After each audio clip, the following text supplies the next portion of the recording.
Muito bem.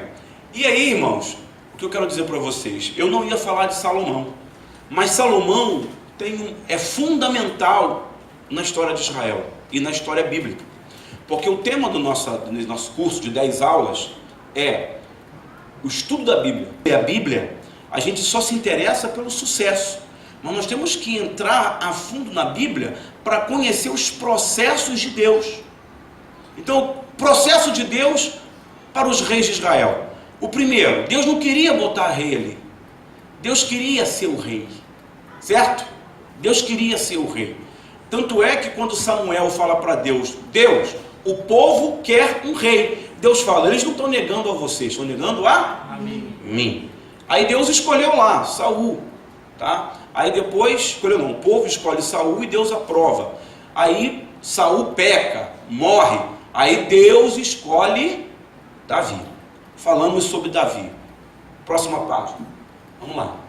Então Salomão, ele é o último filho de Davi. Quantos filhos Davi teve? 21 filhos, com várias mulheres.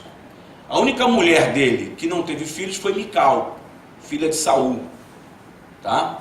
Ela, sem ter filhos, já dava problema para ele, meu amigo. Imagina ela com filho. Que problemada que não ia dar. Então, ele teve vários filhos e filhas.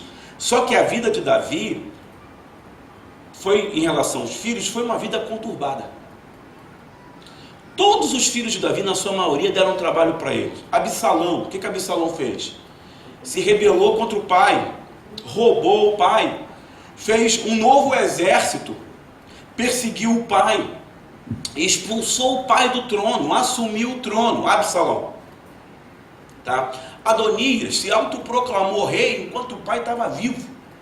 Amon, isso, Amar. Depois Absalão vai lá e mata ele.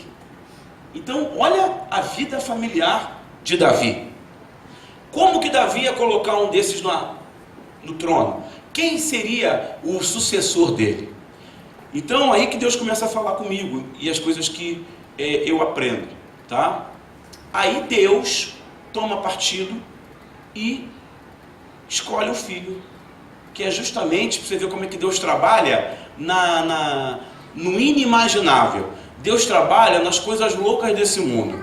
Deus coloca no trono justamente o filho de Betseba, que foi a mulher que ele mata o amigo, toma ela, adultera com ela, né? Esconde do povo. E aí tem o primeiro filho morre, aí depois nasce Salomão, beleza? Aí Deus abençoa esse menino. Isso quer dizer o quê? Que eu trago para minha analogia hoje, que o lar pode estar totalmente destruído. Se houver a operação de Deus, pode haver milagre. Mas é Deus que tem que querer isso também, tá certo? Então, por exemplo, vamos ler aqui, ele reinou, Salomão, ele reina. Olha quanto tempo ele reina antes de Jesus nascer, quase 1000 anos antes, tá? E uma coisa interessante, o nome Salomão, em hebraico antigo, quer dizer Shalom, que se torna depois Shalom, quer dizer paz. Então quando você fala Shalom, é originário do nome Salomão. Por quê? É o reino que traz paz a Israel. Quando ele assume Israel, Deus abençoa tanto Salomão, que há paz em todos os reinos. Ele faz aliança com a maioria dos reinos. Tá? Ele se torna um rei sábio, um rei conselheiro, um rei que faz os provérbios, cria leis de paz. Então houve um período de muita paz, enquanto Salomão esteve vivo. Então esse nome progrediu. Esse nome foi à frente. Então, olha como é que o judeu guarda a tradição dele. Quando ele está falando Shalom, que quer dizer paz, quer dizer prosperidade, quer dizer alegria, quer dizer Salomão. Ele está se lembrando do reino de paz, do reino de sabedoria, do reino de prosperidade. Paz seja contigo, né? Ele é uma lembrança ao nome do grande rei que houve em Israel, tá? 1 Crônicas 22:9 diz assim: Deus falando para Davi, logo nos últimos capítulos de 1 Crônicas, tá? Eis que o filho que te nascer será homem de repouso. Quer dizer que ele ficou dormindo o tempo todo? Não, né? Esse repouso aí é um homem meditativo, um homem estudioso, um homem diferente, né? Salomão não era apesar dele ter um exército maior que já houve em Israel, ele não era um homem de guerra, ele era um homem diplomático, certo? É igual a Suíça não faz guerra, nunca fez guerra, porque é um país diplomático, é um país que tem a diplomacia como ferramenta, e uma ferramenta, melhor dizendo, tá? É porque repouso lhe dei de dar de todos os seus inimigos ao redor. Portanto, Salomão será o seu nome. Olha aí a profecia do Shalom. E paz e descanso darei a Israel nos seus dias. Então, o nome Shalom, Salomão, foi Deus que deu. Certo?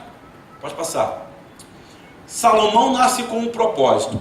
Por que Deus tem a necessidade de trazer Salomão? Apenas para ele ser o rei? O que estava no coração de Davi fazer lá em Israel? Construir o templo. Porque o povo de Deus, desde sempre, adorava nos tabernáculos, nas tendas. Era um lugar que ficava cada dia numa localidade. Então Deus sempre quis ser adorado num templo, tá? E Davi nasce com esse desejo. Isso que chama a atenção de Deus. Davi era considerado um homem que tinha um coração segundo o coração de Deus. Mas como assim? Se Davi tinha sangue nas mãos, se Davi adulterou, se Davi fez coisas que não agradaram o coração de Deus, tá? A Bíblia fala que Deus se ira com Davi, acho que no capítulo 20 e 21 de 1 Crônicas, quando Davi conta ao povo de Israel. Você já leu isso, pastor? Ele faz um censo com o povo e Deus não mostrava disso. Ele quis saber por quê? Por causa dos impostos, por causa do medo de perder o reino. Sabe o que Deus faz? Deus, por causa disso, manda um anjo para ferir as pessoas na terra. E esse anjo mata 70 mil pessoas. E Deus fala para ele, a culpa é sua, porque você me desobedeceu. Aí, a partir daí, ele se prostra e fala, por causa disso farei um templo. Farei um templo. Foi a redenção de Davi. Só que Deus falou assim, agora eu não quero também. Agora quem vai construir esse templo não é você, mas vai ser o seu filho. Então Deus escolhe um filho. Então o propósito de Salomão não era apenas substituir o pai, era construir o templo.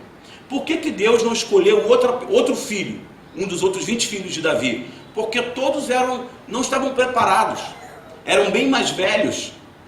Porque quando Salomão nasce, Davi tem os seus 55, 60 anos. Ele já era um cara com a idade avançada. E os filhos já eram adultos, envolvidos com um montão de intriga, envolvidos com um montão de problema. E Deus falou, eu não quero esses camaradas no trono e construir meu templo. Eu quero esse camarada aí, esse novinho aí. Porque dizia Davi, Salomão meu filho, aí nós estamos em 1 Crônicas 22, 5. Porque dizia Davi, Salomão meu filho ainda é moço e tenro, olha aí, novinho. E a casa que se há de edificar para o Senhor deverá ser magnífica em excelência. Eu uso sempre esse texto aqui. A casa do Senhor tem que ser magnífica em excelência, para nome e glória em todas as terras. Eu, pois, agora lhe prepararei materiais. Davi que está falando. Assim preparou Davi materiais em abundância, antes da sua morte. Então chamou a Salomão seu filho e lhe ordenou que edificasse uma casa ao Senhor, Deus de Israel. Então, Salomão já vem crescendo com um ideário. Você que vai construir o templo. Você que vai construir o templo. Você que vai construir o templo. Ele cresceu sabendo que ele seria o homem que construiria o templo. Desde pequeno, Davi foi ensinando a ele isso. Próximo. Davi faz um pacto com Salomão antes de morrer. E disse Davi a Salomão, filho meu, olha aí, esse processo durou 20 anos. Porque quando Davi morre, Salomão tem 20 anos. Então os últimos 20 anos de Davi, da vida dele, foi juntando material para construir o templo, e preparando o filho para sucedê-lo. Ó, tá? E disse Davi a Salomão: filho meu, quanto a mim, tive em meu coração o propósito de edificar uma casa ao nome do Senhor meu Deus. Porém veio a palavra do Senhor dizendo: tu derramaste sangue em abundância e fizeste grandes guerras. Tu não edificarás casa ao meu nome, porquanto muito sangue tens derramado na terra perante mim. Então ele avisa, ele diz os motivos para Salomão. Salomão cresce sabendo os porquês. E o que isso me remete? O pai tem que estar sempre conversando com o filho. O pai tem que conversar com o filho. E com filha, ou mãe também. Nós, os pais, temos que ter um relacionamento com os filhos de amizade, de confiança. Eu tenho um relacionamento com o Mateus, meu filho mais velho, de confiança. Quando ele era bem novo, seus 9, 10 anos, eu preparei ele para a juventude e dizia o seguinte: amizade, confiança, você só tem uma vez. Quando você mente, você perdeu o que é de mais precioso, a confiança. É ou não é? Se alguém trai tua confiança, você nunca mais vai confiar naquela pessoa. Aí eu falava para ele: me diga a pior verdade, a pior verdade, o que há de pior, porque aí eu vou te ajudar, eu vou te abraçar, eu estou contigo, sou teu amigo. Mas se você mentir para mim, e você está me tratando como imbecil, como idiota, você está mentindo para mim. Então me conta, porque aí eu vou te ajudar. E graças a Deus, conseguiram. Ele vai fazer 22 anos agora esse mês, e nunca tive uma decepção com o Mateus. Já está casado, já prega, já está se formando, já trabalha, entendeu? Então, glória a Deus. Nunca tive problema. Nunca ninguém me ligou e falou: teu filho está aqui bêbado, foi preso. Teu filho está com overdose. Já pensou? Que tristeza. Então ele conversou muito com ele e falava para ele, e ele cresceu com esse rema do pai com a bênção de Deus. O negócio vai esquentar. Salomão recebe a profecia antes de assumir o trono. A gente prega muita coisa errada por falta de aprofundamento da palavra. Olha o que a gente fala: Deus enriqueceu Salomão porque ele soube pedir. A gente não fala isso? Não, mas Deus já tinha prometido a ele riqueza.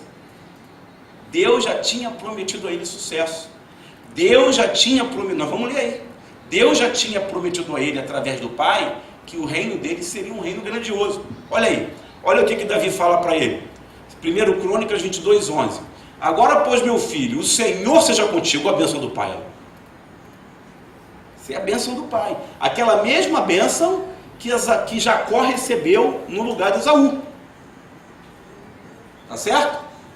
Agora, pois, meu filho, o Senhor seja contigo e prospera. Olha aí. Eu estava conversando com minha mãe lá em cima sobre isso, e falou assim: a bênção era do pai. O pai é que abençoa o filho. Isso é muito forte. Aí ele fala: e prospera, e edifica a casa do Senhor teu Deus, como ele te disse para fazer. Então, Deus vai te abençoar, Deus vai te enriquecer, Deus vai te dar tudo o que você precisa. Porém, edifica a minha casa. Não está lá? Aí, o Senhor te dê tão somente prudência e entendimento. Então, quando ele pede entendimento e sabedoria a Deus, quem é que tinha profetizado para ele lá atrás? O pai. Então, Salomão, um belo dia, num belo lugar, me dá entendimento e conhecimento. Não, isso ele já estava com ele, já estava no coração dele. Tá? Por isso que profecia é uma coisa importante. Certo? Vou aqui, por exemplo, a Maria Elisa, em 1900, vou falar a sua idade não, 1995, a Maria Elisa profetizou para mim. Eu tinha 21 anos de idade. Viu? Profetizou. E essa profecia, querendo ou não, ela está ecoando, porque até hoje eu estou trabalhando em cima dela, minha filha. Você lançou a semente e eu fico ali plantando, pego mais semente e planto. Daquela primeira semente, nasce a flor, pego a semente e planto de novo. Nasce outra, pego. O que ela profetizou para mim? Eu queria fazer missões fora do país. Aí eu fui, meu sonho era ir para os Estados Unidos. Quando naquela época ninguém queria ir. né? Agora todo mundo quer, ninguém queria. Aí eu fui no consulado, cheguei lá, eles falaram, não, você não vai não, tá negado o seu visto. Tá, negaram o meu visto. Aí deu aquele desânimo, né? Aí ela veio e profetizou, pode ficar tranquilo. Daqui 6 meses você vai lá, bota de novo o teu passaporte, eles vão te dar o visto e você vai viajar e vai fazer missões. Aí eu figurei aquela palavra e fui. Cheguei lá, me deram o visto e fui, abri a igreja lá. E nunca mais parei. E esse ideário profético nunca mais saiu da minha mente. Tanto é que eu estou aqui pregando, eu estou em casa, mas os meus contatos não param. Eu já falei com o pessoal daqui, estou preparando os músicos, estou preparando os obreiros, porque eu não gosto de ficar preso não, eu gosto de navegar. Eu gosto. Está no meu coração isso. Entendeu? Uma palavra profética. Outras pessoas profetizavam também para mim também. A Marlene, que faleceu, né? Ela profetizava muito para mim. Sabe onde ela profetizava para mim, pastor Ronaldo? Lá naquela igreja lá, no Sobrado. Qual era o nome ali daquela rua? Barata Ribeiro. Não tinha ali tipo uma cozinha, uma coisa ali? Ela ia para lá sempre. Ela chegava, vem cá, vem aqui na cozinha, me levava para lá, pro canto e ó, pá, pá, pá, pá, pá. Não é guru não, gente. E não é também profetada não. Ela era profeta. Ela era profetisa mesmo. E ela era profetisa com a autoridade do pastor. Não é aquela profetisa que mora lá não sei nas quantas, que não tem igreja, que fala o que bem entende, as pessoas vão para lá. Não é isso não. É profeta com a bênção do pastor. Se alguém falar assim, ó, pode ir lá atrás que o pastor Ronaldo vai fazer uma profecia para você. Você pode ter certeza que ele vai lá, porque ele tem a autorização da pastora da igreja para fazer isso. Pode ir lá. Aí Deus vai falar normalmente contigo. Certo? Então Davi... Oi? Ah, esse aí era... Aí você foi muito longe. Nazaré... Porra, aí você pegou isso. Pegou um chicote e deu nas costas assim, ó. Pá! Poxa, José de Arimateia colecionava muletas na casa dele. Pra você ter uma ideia, o filho caçula dele, que é pastor na Suíça. Ele todo dia fala para mim, pergunta a minha esposa, vem para cá, vem trabalhar. Falei, ainda não é a hora, ainda não é a hora, ainda não é a hora, ainda não é a hora. Mas vai chegar uma hora que eu falei, ó, de tanto que você me chamar, eu vou acabar indo, hein? E Deus é assim, irmão. Deus é tão maravilhoso que Ele pega a gente e só leva para coisa boa. Tem essa não. Mesmo que te leve para a África, é para coisa boa. Mesmo que Ele te leve para a roça, é coisa boa. Todas as vezes que eu fiz missões na igreja socorrista em lugares pobres, não faltou nada, irmão. Deus abençoou. Tá? Aí olha que Deus fala para ele: o Senhor te dê tão somente prudência e entendimento. Olha aí, e te instrua acerca de Israel. Justamente o que ele fala. Não vamos passar aí, Senhor, me dê sabedoria e entendimento para conduzir esse povo. A profecia já tinha sido dada, gente. Tá? E isso, agora guarde bem o que eu vou falar. Isso vai fazer toda a diferença no final da aula. Olha bem o que Davi fala para ele. Isso, se você guardar o quê? A lei do Senhor teu Deus. Gente, as pessoas querem sucesso, querem prosperidade, querem igreja cheia, quer dom de música, quer pregar, quer microfone, mas ele não quer guardar a lei. Ele não está falando aqui, está falando de lei.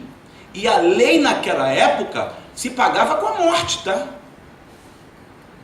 Ó, irmão, você adulterou, vai ficar 15 dias no banco. Tem esse negócio não, irmão. Ó, você fez o quê? Você adorou outros deuses?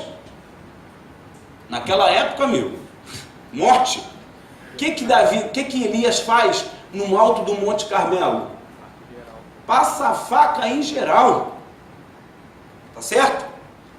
Hoje não. O que você fez? Ah, eu fui no centro, macumba. Vai ficar 15 dias sem cantar, e depois você sobe. Tá? Então, Davi fala para ele, ó, você será tudo isso se guardar a minha lei.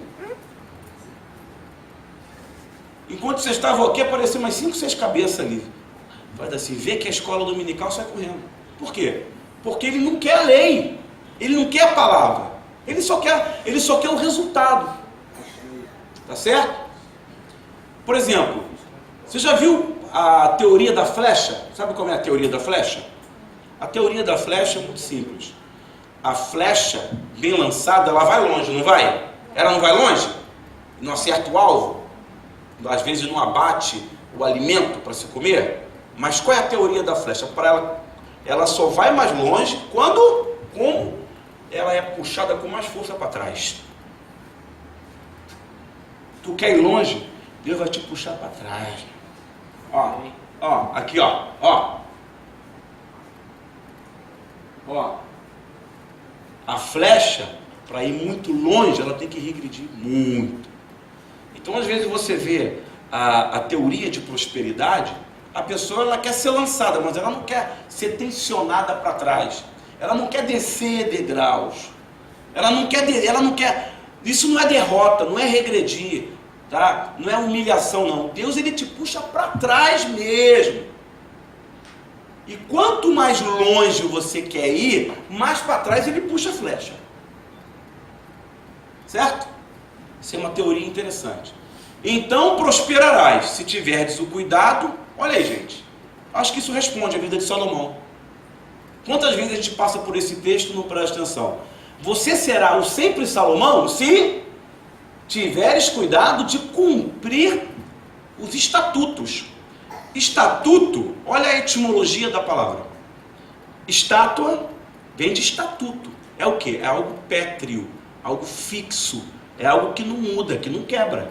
Se você guardar os meus estatutos, os meus juízos, que o Senhor mandou a Moisés acerca de Israel, então esforça-te e tem bom ânimo, não temas, nem te espantes. Quem está falando isso é Davi. Davi está falando isso para o rei, para o futuro rei, desde criança. Aí ele vai, aí ele desponta, passa. Deus honra Salomão por amor de seu pai Davi e o povo aceita um novo rei. E nesses últimos 20 anos, que Davi vai preparando a chegada de Salomão, ele vai convencendo os príncipes. Porque, não sei se você se lembra, Davi governava as 12 tribos. Davi era rei das 12 tribos. Pensa num país com 12 estados. Assim era. E cada tribo tinha seu príncipe, meu amigo. Não era fácil, não. Era difícil. E Davi deu uma ordem a todos os príncipes de Israel que ajudassem a Salomão. Está lá em 1 Crônicas 22, 17. Tá? Porventura não está convosco o Senhor vosso Deus, e não vos deu repouso ao redor, porque entregou na minha mão os moradores da terra, e a terra foi sujeita perante o Senhor e perante o povo. Ele está falando, olha, eu lutei por vocês. Eu briguei, eu reuni o povo, eu matei os inimigos. Por exemplo, ele fala, disponde pois agora o vosso coração e a vossa alma para buscardes o Senhor vosso Deus e levantai-vos e edificai o santuário do Senhor vosso Deus, para que a arca da aliança do Senhor e os vasos sagrados de Deus se tragam a esta casa, que se há de edificar no nome do Senhor. Próximo. Davi usa seus últimos 20 anos de vida preparando todo o material para a construção do templo e convencendo o povo e seus liderados que Salomão assumiria. Então, o livro de Crônicas, ele não pertence à Bíblia, à Torá judaica, porque é um livro que reconta os reis. Só que ele é um livro que foi organizado 300 anos antes de Jesus, por estudiosos do judaísmo. Esse livro foi colocado aí na Bíblia porque ele é uma releitura de 1º e 2º Reis melhorada. E o interessante é que Crônicas, quer dizer cronologia, ele vem falando de todos os reis, um por um, o nome do pai, o nome da mãe, o nome dos filhos. Não é, pastor? Agora, se você pegar 1 Crônicas, eu duvido que o crente para ler aquilo ali. Duvido. Já chegou fulano, nasceu fulano, Beltrano, fulano, vai embora. Mas aquilo é de uma importância, porque você conecta pessoas. A importância das pessoas é dita aí, tá certo? No livro de Crônicas. Próximo. O jovem rei Salomão, agora vamos entrar na vida dele. Já era um rei consolidado em Israel e o Senhor já estava com ele. Então, quando ele assume o reinado, O reinado dele estava consolidado. Por que estava consolidado? Falei aqui. Porque o pai dele preparou o reino para ele. Tanto é que Adonias se proclama rei. Quando ele fica sabendo, que era o mais velho, quando ele fica sabendo que o pai iria, reuniu uma parte do exército, os seus adeptos, subiu em cima de um cavalo e saiu gritando pelas ruas que já era rei. Aí Davi fica sabendo disso e diz: não, ele não é rei não, o rei será meu filho Salomão. Certo? Salomão, filho de Davi, fortaleceu-se no seu reino, e o Senhor seu Deus era com ele, e o engrandeceu sobremaneira. Está em 2 Crônicas 1:1. Tá? Havia assumido o trono com a bênção do pai, com a bênção do exército, dos sacerdotes do povo. Uma coisa importante: todas as vezes que a gente vai fazer algo para Deus, a gente tem que ter todos os departamentos, todos os ministérios, tem que estar atrelados à visão da sua consagração. Amém, irmão? No peito e na raça você não vai conseguir. No peito e na raça ninguém consegue. Roboão, filho dele, nós vamos falar semana que vem, se der tempo, ele assumiu no peito e na raça. O que aconteceu com ele? O reino dele foi tomado. No Monte Gibeon, Salomão vai chamar a atenção de Deus quando oferece milhares de bois e ovelhas em sacrifício. O que tinha no Monte Gibeon? Hein? O que tinha no Monte Gibeon? Gibeon, não é Gideon não. Não é Gideão não, gente. Gibeon. Gibeon era o lugar onde estava montado o tabernáculo. Nesse momento não estava mais, estava em Kiriat Jearim. Mas lá era o lugar da oração. O que Salomão faz? Vai para lá com todo o povo, chama os sacerdotes, pede para trazer bois, vacas, ovelhas e falam: vamos fazer um sacrifício ao Senhor. Mas o que ele queria? Ele queria confirmar a bênção do pai dele. Quer ver? Passa aí. Naquela mesma noite, Deus apareceu a Salomão e disse: pede-me o que queres, que eu te darei. E Salomão disse: tu usaste de grande benignidade com meu pai, e a mim fizeste rei em seu lugar. Agora, pois, ó Senhor, o que está escrito? Confirme. Confirma a palavra que meu pai falou para mim, que me daria muitas coisas, muitas bênçãos. Tá? Próximo. Aí é o templo, né, que ele constrói, mais ou menos, né? Ele vai construir o templo. Basicamente é isso aí. Calma aí, vosso furor. Olha aí, tá vendo? Toda essa parte dourada era em ouro. Demorou em média 15 anos para ficar pronto. Tá? Melhores materiais da terra, tudo foi melhor para esse templo. E ele constrói, e ele valoriza, e Deus vai abençoando ele. E nesse meio tempo ele vai enriquecendo, vai fazendo alianças, vai crescendo o império dele. Dá para ver aí, pessoal? Dá? Não é aquele lá que o Macedo fez, não. Hein? A Bíblia até fala que não deveria se construir o outro. A Bíblia fala sobre isso. Não lembro onde está escrito. Beleza? Próximo. Olha por dentro, todo em ouro. Esse desenho é um desenho de acordo com a Bíblia, porque ninguém sabe, ninguém estava lá para tirar foto, né? Então, de acordo com as escrituras, com a tradição, era assim: olha o templo, isso é o templo, não é o palácio onde ele morava não, o templo onde se adorava a Deus, tá? Então, os leões de ouro, tá? A base, a caiadura das paredes, tá? A pia de bronze para o sacrifício, a pia de bronze, tá vendo a pia? Aqui embaixo, tá? Ali era feito o sacrifício, as colunas de bronze. A Bíblia fala que Salomão acumulou bronze como água do mar para construir o templo. Toda a estrutura dele era de bronze. Tá? Ele trouxe artífices de todo lugar para construir. Próximo. Está vendo essa parede aí? Qual é o nome dela hoje?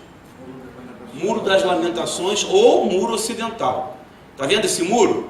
É o que sobrou do templo original, do primeiro. É esse paredão aí. Davi está enterrado ali, do lado esquerdo. Vou subir aqui para vocês verem. Tá vendo? Só homem pode entrar aqui, mulher não pode. Mulher, ela entra nesse buraquinho aqui, ó. Tá? Olha o paredão, olha o tamanho das pedras. Tá certo? E os túmulos de Salomão e Davi estão uma entrada aqui, ó. Eu já fui lá nessa entradinha aqui.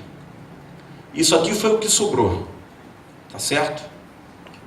Porque depois que Salomão entrega para Roboão o reino, ele faz um montão de bobagem, os babilônios entram lá, os persas entram lá, roubam tudo, já era, tá?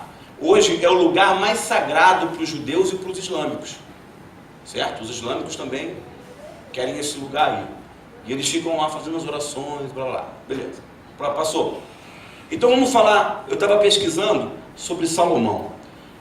Nunca houve na Terra um homem tão rico como Salomão. Foi o homem mais rico que já pisou nesse planeta. Aí eu achei um site lá interessante, se fosse trazer a riqueza de Salomão em reais. Aí em 2015, um economista pegou os 10 homens mais ricos, incluindo ele, que a gente já sabe que é o mais rico, e calculou, de acordo com a Bíblia e a história, a riqueza em reais. Essa conversão em dólar aí foi de 2015. Vamos lá.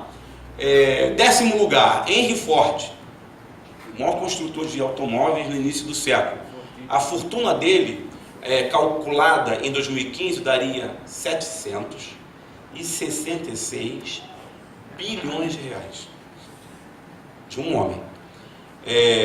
Muammar Gaddafi, que morreu recentemente, nesses países lá, árabes também, 770 bilhões, ele era ditador. Gente, pensa, 770 bi, tá? Guilherme, o Conquistador, ele conquista a Inglaterra, tá? Isso, no século XI. Ele, quando conquista a Inglaterra, hoje, a fortuna dele, 883 bi. Bi. Você sabe quanto que é o PIB do Brasil? O PIB? Todo o produto interno, toda a riqueza no Brasil, você sabe quanto custa? 3 trilhões.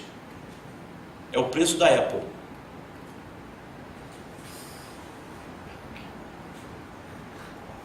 Toda a nossa riqueza custa uma empresa americana. Só para você ter uma ideia do nível de país que nós somos, tá? Nikolai Alexandrovich Romanov, que foi um czar russo, 1,1 trilhão. Andrew Carnegie, 1,2 trilhões, banqueiro europeu. John Rockefeller, americano, né? Que foi o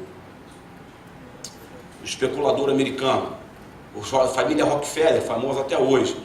E só ele, nos valores de 2015, 1,3 trilhão. Família Rothschild, século XIX, na Europa, 1,1 trilhão. Mansa Musa, 1,5 trilhão. E aí Salomão, 4 trilhões. A riqueza dele. E a Bíblia dá os cálculos em ouro, mas vamos ver. Vou botar aí. A riqueza dele supera a riqueza até dos grandes banqueiros capitalistas, gente. E ele era um homem que viveu 1000 anos antes de Cristo. Olha como ele acumula capital. Olha como ele acumula riqueza. Pode passar. A renda anual, agora curiosidade. A renda anual de Salomão em ouro chegava a 666 talentos. Tá? Isso dava mais ou menos 25 toneladas de ouro por ano. E seria hoje 256 milhões de dólares por ouro. Só de ouro. Estou falando de prata, de cobre, estou falando de comércio, nada, só ouro. Tá? Isso está lá em 1 Reis 10 e em 2 Crônicas 9. Tá? Extraía das minas 25 toneladas de ouro. Tem até uma lenda aí, as minas do rei Salomão. Já ouviu falar? Tem até filme, né? Tem aí no Discovery os procuradores da mina, não tem até mais nada na mina, já roubaram tudo. Todas as taças do palácio eram de ouro puro. Tá? Não se usava prata nos talheres, apenas ouro. As madeiras eram só nobres, de sicômoros, madeira que dura 2000 anos. Na madeira de navio, tá? Tinha frotas de navios que rodavam o mundo, chamada frota de Tarsis. Vou falar sobre isso. Traziam ouro de Ofir, já viu isso na Bíblia? Mais puro do que o ouro de Ofir. Aí eu fui procurar onde é Ofir. É um lugar misterioso, a Bíblia não fala, era secreto.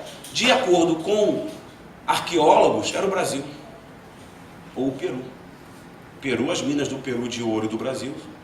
E na década de 60, 70, pescadores puxaram para cima um barco persa, exatamente da época do rei Salomão.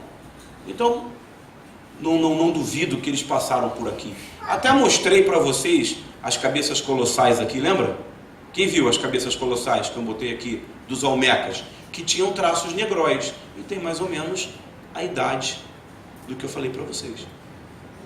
Cabeças gigantescas feitas de pedra, mostrando que havia homens negros na terra, e ali não tinha negro, tá? Estou acabando.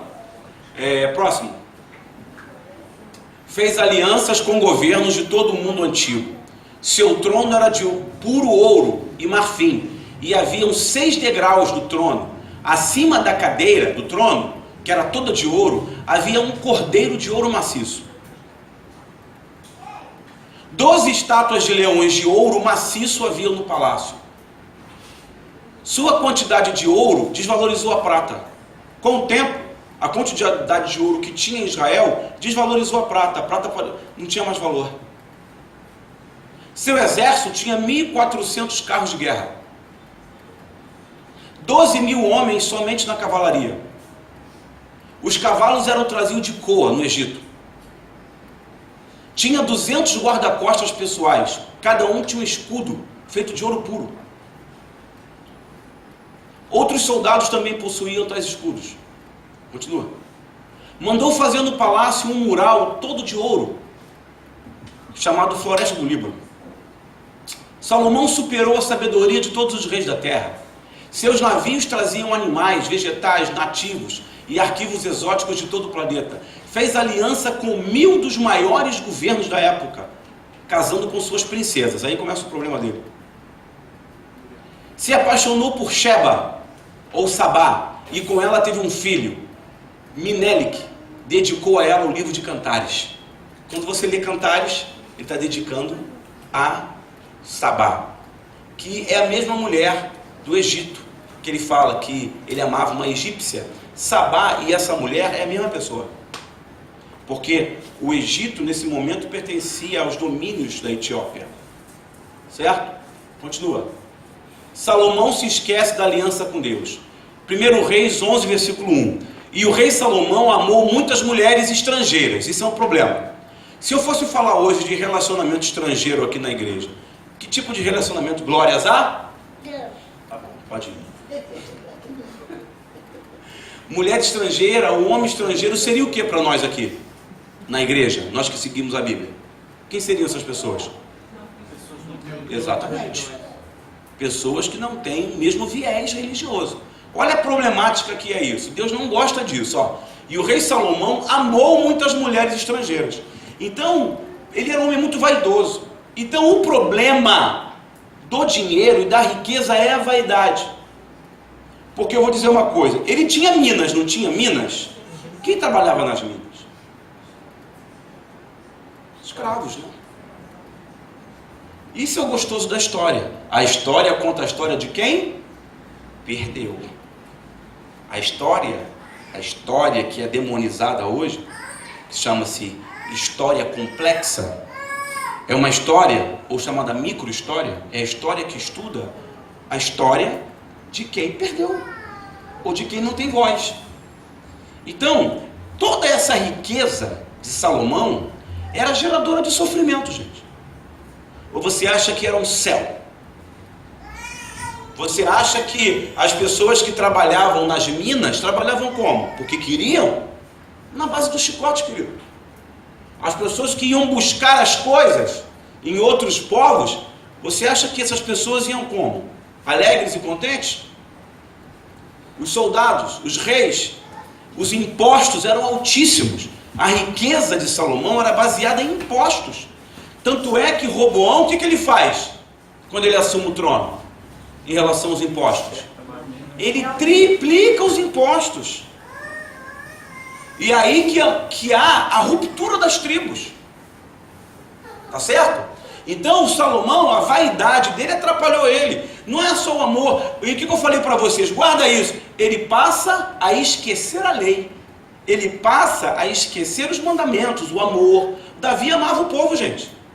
Davi, ele reinava com amor. Ele não reinava só baseado no capital, só na riqueza. Amava o povo. O povo amava Davi. O povo abraçava Davi. Sabe como é que o povo chamava Davi? Tu és a nossa estrela. Você é a estrela de Israel. Por isso que o símbolo de Israel é a estrela de Davi. É o próprio Davi, aquela estrela. Para tu ver que tipo de rei ele era. Só que Salomão não. Salomão, ele entra no viés da vaidade. Do poder. Poder por poder. Poder por poder. E ele ama as mulheres. Ele tinha um harém, porque ele tinha 700 princesas e 300 concubinas. O que é concubina? Amante, meu amigo. Ó, você não é princesa, mas você é tão linda, maravilhosa. Vamos lá pro meu harém. Eu tinha um harém. Aí tinha a filha de Faraó, tinha as moabitas, tinha as amonitas, edonitas, sidônias, etéias. Das nações de que o Senhor tinha falado aos filhos de Israel, olha, justamente das nações que Deus falou, nessas mulheres eu não quero vocês. Por quê? Essas cidades, esses povos, adoravam os piores deuses que há na Bíblia. Eu vou mostrar alguns. Moloque, Milcom, Axera, Baal, certo? Quemoche, o deus peixe, que sacrificava a pessoa afogada, crianças eram afogadas a esse deus. Tá? Não chegareis a elas, e elas não chegarão a vós. De outra maneira, perverterão o vosso coração para seguir os seus deuses. A estas uniu Salomão com amor. Então o problema de você se unir a uma pessoa que não tem o mesmo Deus que você vai migrar para o mundo espiritual daquela pessoa. Então você é um crente, namora uma pessoa que não é crente, meu amigo, não se iluda. Você vai migrar para o mundo espiritual dele. Quando a pessoa chega para você e fala assim, eu não vejo problema nenhum em ter aqui um Buda. Eu não vejo problema nenhum em colocar aqui um contregunzinho. Minha mãe adorava esse contregum aqui. Deixa esse punhal pendurado aí, é de Oxóssi, deixa ele aí, dá proteção, deixa ele aí. Não. Deus está falando, de maneira nenhuma entrarei a esses. E tinha 700 mulheres princesas e 300 concubinas que lhe perverteram o coração. Nós, como somos crentes modernos, somos os crentes que está tudo certo, Deus não é bem assim, a Bíblia não é bem assim, isso é Velho Testamento, irmão. Por isso que a nossa igreja, por isso que a igreja evangélica está do jeito que está. Eu posso dizer a você, com muita tristeza, que a igreja evangélica ela já não existe mais. Nos últimos acontecimentos a gente pode observar isso. A sede de sangue que os crentes têm. Não é? Próximo. Salomão construiu altares aos deuses, porque Salomão seguiu a Astarote, que é Axera, a mulher de Baal, né? A visão feminina, a amante de Baal, deusa dos sidônios. Milcom, a abominação dos amonitas. Então edificou altares a esses deuses, a Quemós, ou Quemoche, a abominação dos moabitas. E ele vai lá no monte que está diante de Jerusalém e fez altares a Moloque, a abominação de Amon, e edificou altares a Mil. Sabe o que ele fez? Construiu o templo, fez tudo lindo, mas as mulheres corromperam o coração dele. O que ele faz? Nas montanhas que circundam Jerusalém, constrói altares aos outros deuses. Pensa, aquele homem que foi preparado pelo próprio pai, Lembra que eu falei? Eu vim construindo a imagem dele, vim construindo a história dele. Ele sentava com o pai falava com ele: anda reto nos caminhos de Deus, não me traia, não traia Deus, Deus vai te abençoar. Vamos mostrar os deuses, passa. Astarote, olha aí, eu fiz questão, professor de história gosta de mostrar. Dá para ver? Isso aí é um entalhe na pedra, isso não é uma pintura, é um entalhe mesmo, tá? Ó, é uma deusa tendo presta atenção, olha que interessante, uma deusa, tá? Com os seios de fora, porque os seios quer dizer fertilidade, amamentação, né? Com um cavalo, né? 2 cavalos, mais uma posição erótica com os animais. Então a zoofilia havia aí. O que é zoofilia? Sexo com animais. Então nos cultos a Axera, a Astarote, as pessoas tinham relação com bicho, com animais. Sexo bizarro que eles chamam hoje, né? Olha o que está embaixo lá, um monte de crânios, olha lá, dos que foram sacrificados.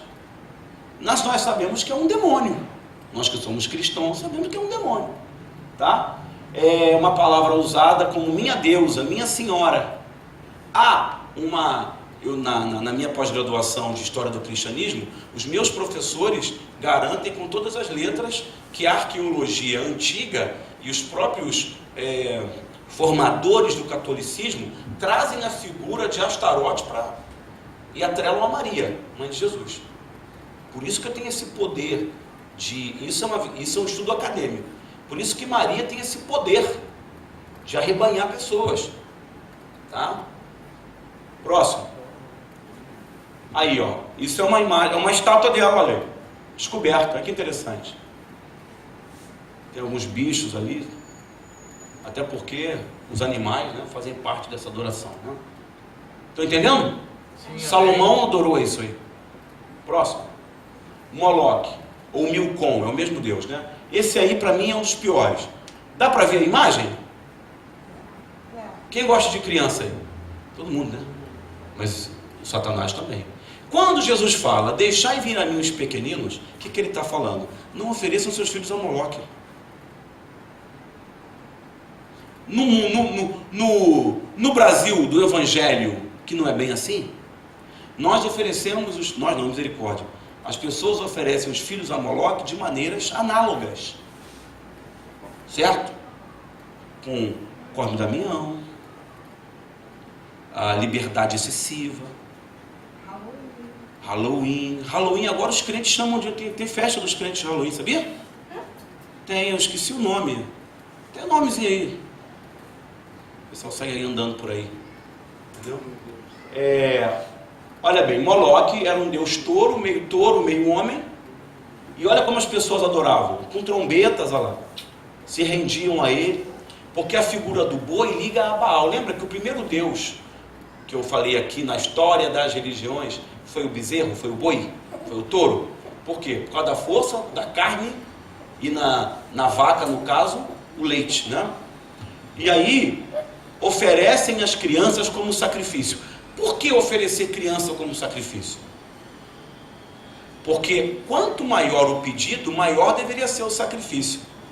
Olha como isso nos traz a teoria da prosperidade do capitalismo, do protestantismo moderno. Olha aí. Então nós, por tabela, de maneira análoga, acabamos a adorar muitos deuses que hoje não estão nessa figura, mas espirituais, tá? E achamos que estamos fazendo a coisa certa. Esse é o problema do crente. Ele tem o poder da certeza, mas não sabe Bíblia, não estuda a Bíblia, não lê, não conhece, não se aprofunda. É o achista. É o camarada que você fala com ele é o achista. A cultura de vida, o que ele ouviu do papai, da mamãe, dos amigos, aquilo virou cultura para ele. Mas se você mergulhar na Bíblia, irmão, olha o que diz lá no capítulo 106 de Salmos. Converteram a imagem do Deus poderoso na figura de um animal que come erva.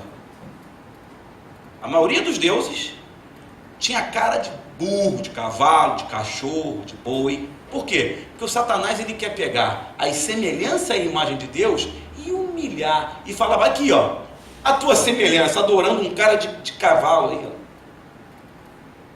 É ou não é? Quem foi espírita, quem foi de santo sabe. Foi cavalo de santo. É ou não é? Você é cavalo de santo, tá? Ajoelha aí que eu vou dar uma baforada na tua cara.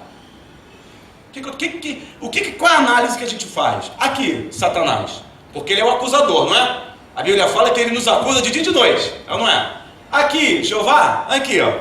Aqui, o pastor lá que prega lá, aqui é a obreira lá, ó. Ah, olha lá, aqui, ó. Aqui. Era isso aí. E a criança era entregue porque era o que havia o que é de mais valor na família é o filho. Então ele quer uma coisa muito grande, ele vai lá e entrega o filho. Próximo. Olha aí, olha essa aí. Isso é um desenho, mas é muito forte essa imagem. Vocês acham? Eu pelo menos acho. Agora vai pegar de frente como era o Deus. Está vendo aqui embaixo? Embaixo geralmente é um forno. Próximo. Olha aí. Então, alguns sacrifícios eram colocados nas mãos em brasa do Deus. E outros eram colocados direto no forno. Só que em volta, sexo. Sexo com animais. Sacrifícios humanos, comida. Quando aquele rei babilônico pega as taças da casa de Deus e usa nas festas, tu acha que a festa era como? Aí Deus fala, tá fazendo piada com o meu nome. Deus vai lá, o próprio Deus vai na caiadura da parede. O que é caiadura? Cal. Era pintado com cal. Deus vai lá e risca o cal. Não era uma mão gigantesca, não. Uma mão do tamanho da minha. Imagina, irmão. Aqui no meio do culto, no meio de uma oração, aparece uma mão sem braço e começa a desenhar, rasgando a... Menino, você está louco. A Bíblia fala que os ossos do rei amoleceram e batiam uns nos outros, que se escutava de fora do palácio. Por quê? Deus tem abominação. Vocês viram na Índia? O cara construiu uma estátua 5 vezes maior que a Cristo Redentor, vocês viram? Pô, Deus quando olha aquilo, né, meu? Vai, próximo. Quemós, está acabando, é a última imagem hoje. Quemós, Deus Moabita, significa destruidor ou Deus peixe. Eu não achei, não deu tempo, mas tem uma figura aí bizarra da mitologia dos Moabitas. Como se sacrificava? Por afogamento.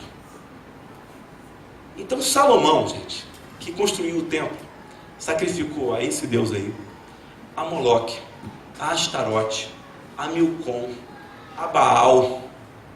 Próximo. Aí acaba. Assim disse o Senhor a Salomão, 1 Reis 11:11. Pois que houve isto em ti, que não guardastes a minha aliança e os meus estatutos que te mandei, certamente rasgarei de ti esse reino e o darei a teu servo. Todavia, nos dias que você estiver vivo, não farei por amor de Davi teu pai. Da mão de teu filho o rasgarei, e por isso afligirei a descendência de Davi, todavia não para sempre. E a descendência de Davi, ela só volta a reinar na pessoa de quem? Só de Jesus. 1000 anos, a descendência de Davi, ó, 0.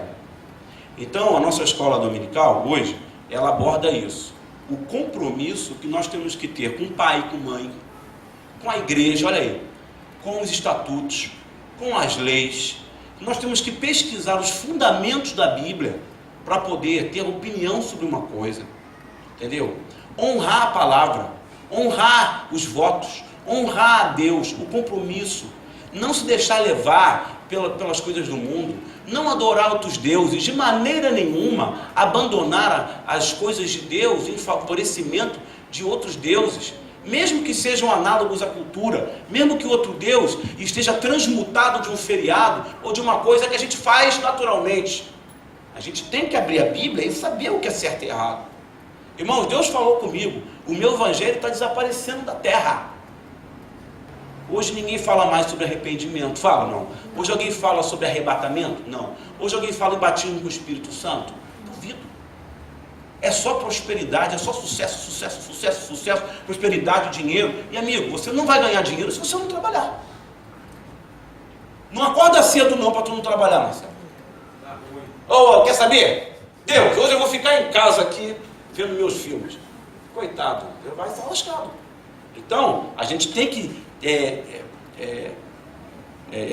dividir o Fábio que trabalha, que tem problema, que tem luta, que tem dívida, que tem conta, que tem estresse, que está com estafa, que fica doente, que trabalha esse aqui, e aqui é Deus. Aqui eu adoro, aqui eu louvo, aqui Ele é meu rei, meu senhor.